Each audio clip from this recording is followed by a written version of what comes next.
IAS அவர்களுக்கும் நகர நிகழ்ச்சியிலே பங்கேற்றிருக்கின்ற திராவிட மற்றும் பழங்குடி நலத்துறை செயலாளர் நம்முடைய காங்கிரஸ் கட்சியினுடைய நம்முடைய மெட்ரோ வாட்டருடைய எம்டி மற்றும் அரசுடைய ஊழியர் இந்த துறையை முதலமைச்சர் அவர்கள் ஏற்கனவே பார்த்து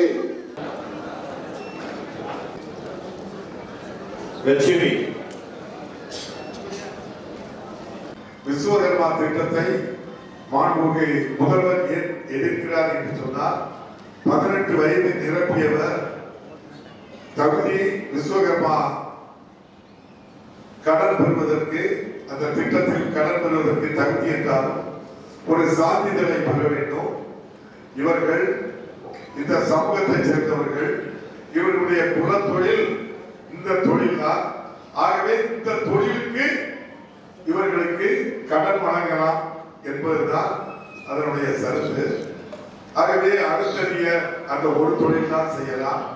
செருப்பு தைக்கிறவர் அந்த தொழில் தான் பண்ணலாம். அவருடைய பையன் நாங்க பனையில போனா எங்க பையன் பனையில தான் அந்த கடன் உதவி கிடைக்கும்.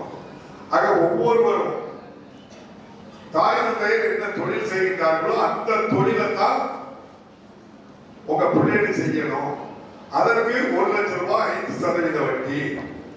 அது சரியாக செய்தால் மேலும் 2 லட்சம் ரூபாய் அதே அளவு வட்டியில் தருவோம் என்று சொன்னார்கள். நம்முடைய முதல்வர் சொன்னார், ஜாதியை வைத்து நீங்கள் எடை போடாதீர்கள்.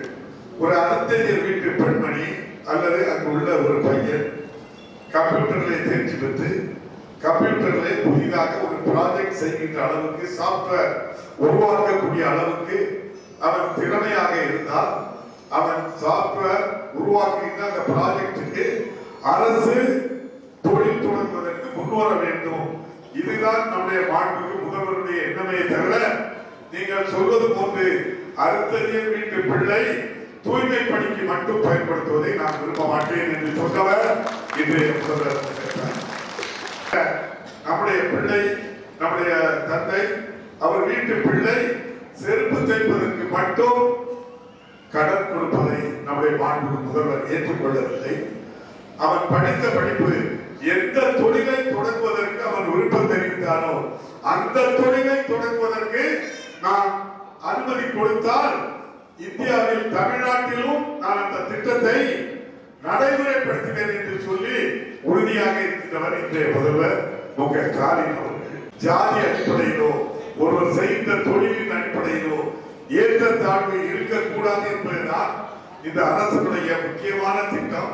அந்த அடிப்படையில் தான் இன்றைய முதல்வர் அவர்கள் ஒன்றிய அரசு கொண்டு வந்திருக்கின்ற அந்த விஸ்வகர்மா திட்டத்தை, அந்த சரத்தை நீக்கும் வரை உங்களுடைய குலத்தொழில் என்ன என்று கேட்டு அந்த குலத்தொழிலுக்கு தான் வங்கி கடன் தருவேன் என்று சொல்கின்ற சரத்தை மாற்றாமல் தமிழ்நாட்டில் அந்த திட்டத்தை அனுமதிக்க மாட்டேன்.